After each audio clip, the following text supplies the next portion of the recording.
With the NFL season a little less than 2 months away, I thought, why not compile a list of who I believe to be the top 5 wide receivers heading into the 2020 NFL season. Let's get started with number 5. Now, this player holds a special place in my heart with him being a former New York Giant, and that's Odell Beckham.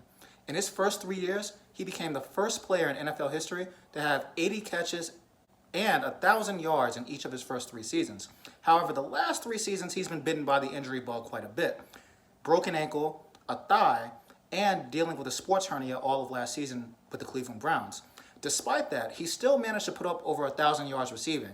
And with a return to health and a new coaching staff in Cleveland, Odell Beckham might be on the way to truly fulfilling his potential. Number 4 on my list is Tampa Bay Buccaneers wide receiver Mike Evans. Now, the Bucs haven't experienced a lot of team success, but that's certainly not Evans' fault.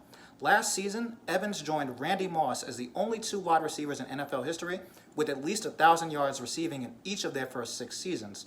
Also, he had 3 games of at least 180 yards receiving, and over the last 2 seasons, he's averaged 17 yards per catch.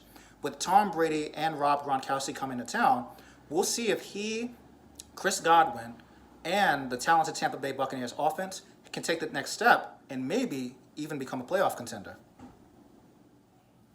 For number 3, we're going to stay in the NFC South, and that's Michael Thomas from the New Orleans Saints. Now, his first 4 seasons in the NFL have been the stuff of legend.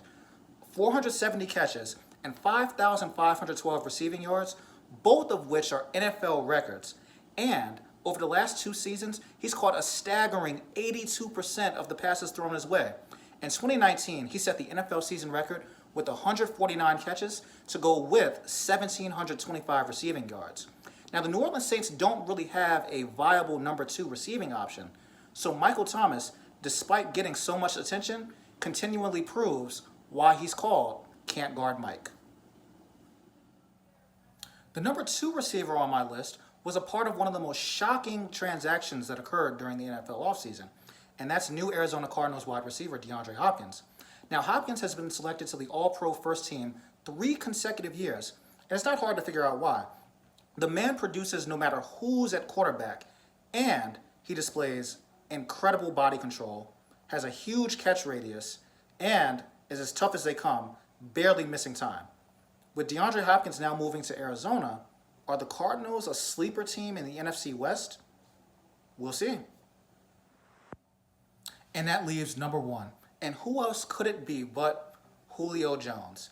Now, while he doesn't talk a lot, his game on the field speaks volumes. He's the consummate professional, the consummate teammate, and he's the only wide receiver in NFL history with 6 straight seasons of at least 80 catches and 1,300 yards. He's the perfect blend of size, speed, route running, and athleticism. A nightmare for defensive backs to cover and for defensive coordinators to scheme for. Julio Jones, even at age 31, has shown no signs of slowing down, and he is the creme de la creme of NFL wide receivers. Let me know what you think. Do you feel there was anyone who was left off or who was snubbed? Until next time, Mallory out.